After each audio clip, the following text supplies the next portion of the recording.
হয়, কালকে কিন্তু আমরা কঠোর পরামর্শ দিতে হবে। আর থামিয়ে রাখা যাবে না। আপনারা জানেন গত বৃহস্পতিবার রাত্রে আজাদুর রহমান আজাদ বাংলায় ছিলেন, তার 3 বছরের শিশু কন্যা নিয়ে। এই সময় হঠাৎ তার বাসায় হামলা, এই হামলার নিন্দা সিলেট সিটি কর্পোরেশনের 42টি ওয়ার্ডের 56 জন কাউন্সিলর সিলেট সিটি কর্পোরেশনের পক্ষ থেকে নিন্দা এবং প্রতিবাদ জানাচ্ছি। আমরা গতকাল একটা প্রোগ্রাম করেছি, আপনারা জানেন, কলম বিরতি করেছি 1 ঘন্টা। আজকে আমরা এখানে 56 জন কাউন্সিলর সিলেট সিটি কর্পোরেশনের ঊর্ধ্বতন কর্মকর্তা কর্মচারী এই এলাকার প্রবীণ সমাজ আজকের উপস্থিত। আমরা প্রশাসনকে কালকে অনুরোধ করেছিলাম যে আপনারা আমাদের এই 3 দিন কর্মসূচির ভিতরে আমাদের প্রধান আসামি সহ বাকি যে 10 জন আসামি রয়েছে এদেরকে গ্রেফতার করার জন্য আমরা আশা রেখেছিলাম কালকে বা আজকে 12টার ভিতরে একটা সুখবর পাবো। এখন পর্যন্ত আমরা কোন সুখবর পাই নাই।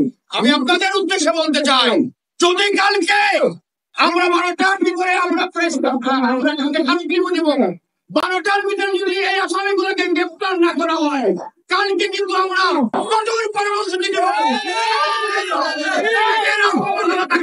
আর থামিয়ে রাখা যাবে না। আমি এই এলাকার যারা এই 5 নির্বাচিত করেছেন যে আজাদুর রহমান আজাদকে এই এলাকার লোকজন দিয়ে যে জনপ্রতিনিধি এই 5 সিলেট সিটি কর্পোরেশনের পরিচালনা করে দিয়েছেন, আপনাদের মাধ্যমে আজকে আপনাদের সাথে আপনাদের সামনে রেখে আমরা বিচার দিয়ে যাচ্ছি। যদি প্রশাসন কোন ধরনের চিন্তা করে আমরা কিন্তু করবো। আমি আমার কর্তব্য দীর্ঘায়িত করবো না।